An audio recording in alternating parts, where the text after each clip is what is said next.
Bienvenue dans Grande Figure de l'Humanité, l'endroit où l'histoire prend vie. Saviez-vous que le même homme qui a peint la Joconde a aussi imaginé des hélicoptères, des machines de guerre et étudié le corps humain des siècles avant la médecine moderne?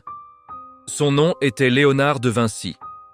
Léonard est né en 1452, dans le petit village de Vinci, en Toscane, en Italie. Il était le fils illégitime d'un notaire et d'une paysanne. Mais cet enfant curieux était destiné à changer le monde. Depuis son enfance, il observait tout. Le vol des oiseaux, le mouvement de l'eau, la forme des montagnes. Son talent était si extraordinaire qu'il fut accepté comme apprenti dans l'ébatellier du grand artiste Andrea del Verrocchio à Florence. Le génie commençait à s'éveiller. À l'âge adulte, Léonard n'était pas seulement peintre. Il était ingénieur, anatomiste, inventeur, architecte et scientifique. Il conçut des machines volantes, des ponts révolutionnaires et réalisa des études du corps humain qui impressionnent encore les médecins aujourd'hui. Mais curieusement, il termina très peu de peinture. Léonard était un homme mystérieux et profondément curieux.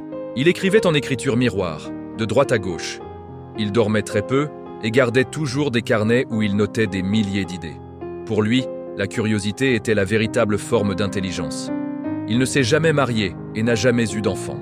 Sa véritable famille était composée de ses élèves, de ses livres et de ses idées. Léonard vivait pour comprendre l'univers. Léonard de Vinci est mort en 1519, en France, sous la protection du roi François Ier. Il avait 67 ans. Il a laissé bien plus que de l'art. Il a laissé une façon de penser. L'idée que l'imagination humaine n'a pas de limite.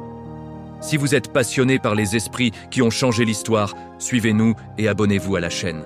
Car certaines personnes suivent le cours de l'histoire et d'autres réinventent le futur. Léonard de Vinci était les deux.